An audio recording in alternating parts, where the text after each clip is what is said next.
The Departed. By Martin Scorsese.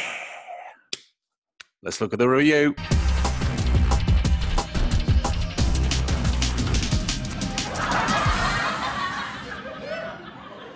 Buongiorno and welcome to my Overthinking Guest Favourite podcast. Every week when I interview my brilliant guests, I ask them one question. It's what's your favourite? It can be book, anything, film, TV, food, whatever, as long as it's accessible. And this is where I'll review those favourites. We'll try and get round to reviewing those favourites.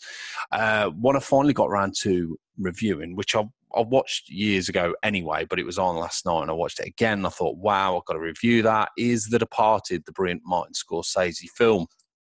Now, I'll tell you a little bit about this, but the favourite, this was Matthew Bennett's from First Sight Australia. He came on, lovely guest, and I remember that he picked this as his favourite, and I thought, wow, what a cracker. So let me tell you a little bit about it and give you a little bit of a review so you know, if you haven't seen it, what to expect.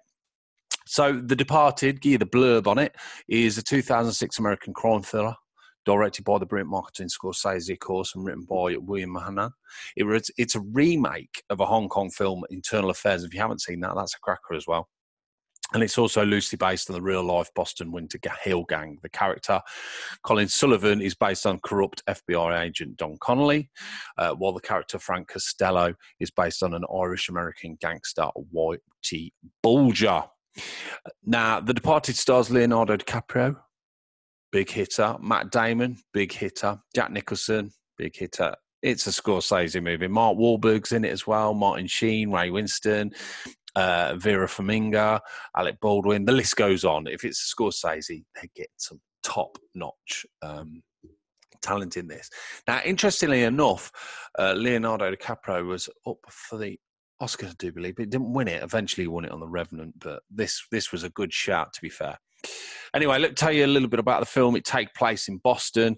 Frank Costello, who's played by Nicholson, plants Colin Sullivan, played by Damon, as a mole within the Massachusetts State Police.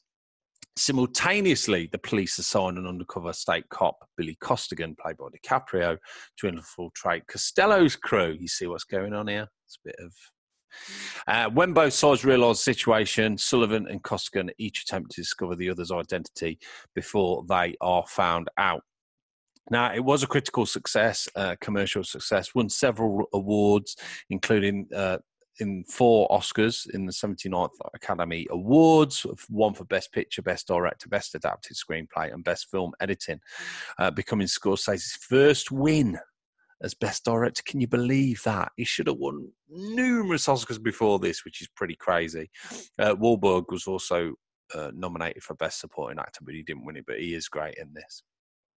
This is just a great film. This is a typical Scorsese film. It's 2.5 hours, just flies by. What amazes me about this film is we've got all the big hitters, so the performances are amazing.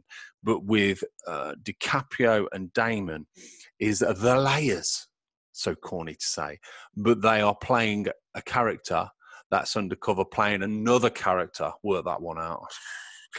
And it's pretty phenomenal what they do and how they pull it off. Like I say, everybody's brilliant. Scorsese knows exactly where to put the camera. There's some cracking long takes. Visually, it's stunning for a filmmaker like me. The way he gets some of the shots is like, wow. He just knows how to tell a story so well. It is violent, so be aware. It is, you know, if you're not into a bit of blood and guts, then it'll be no good for you. But it is a cracking film. It was interestingly enough as well, who helped Scorsese produced this was Brad Pitt, but he wasn't in it. I always find that interesting that an actor believes in a movie so much that he'll help produce it, but he won't actually be in it. And you'd have thought maybe it was scheduling. I don't know the ins and outs. But it is just a beautifully shot film, a cracking choice from Matthew. And if you haven't seen it, it's on Amazon. I think you can buy it on demand. I've got a little box set somewhere. Just a brilliant, brilliant film. And one you must watch because people will ask you about it. And remember, the Hong Kong original Internal Affairs, if you haven't seen that and you don't want to watching films with subtitles, trust me, that is A cracker. Okay, that is The Departed. Thanks so much for listening in to this week's guest favourites. I'm trying to do more. I just haven't had a chance at the minute. I'm trying to read books as well because people keep picking that. So I will get round to it. Make sure you follow the podcast over the coming months because we're going to have some more amazing guests and amazing favourites coming up. I'll try, like I say, I'm going to try and get through them. We'll also, the favourites is put on YouTube, so make sure you watch that. If you want to listen, we're on all the usual platforms, iTunes, Spotify. We're on social media, which is My Way of Thinking podcast on Facebook and MWOT podcast on Instagram. I can't remember them all, if I'm honest. I need to write them down. And if you do want to be a guest, or you know someone who might be a guest, or you just want to drop me a line, then it's MWOTpodcast@aol.com. Hope you enjoyed that. Short and sweet. Try and do another one next week. Until next time, God bless. Take care.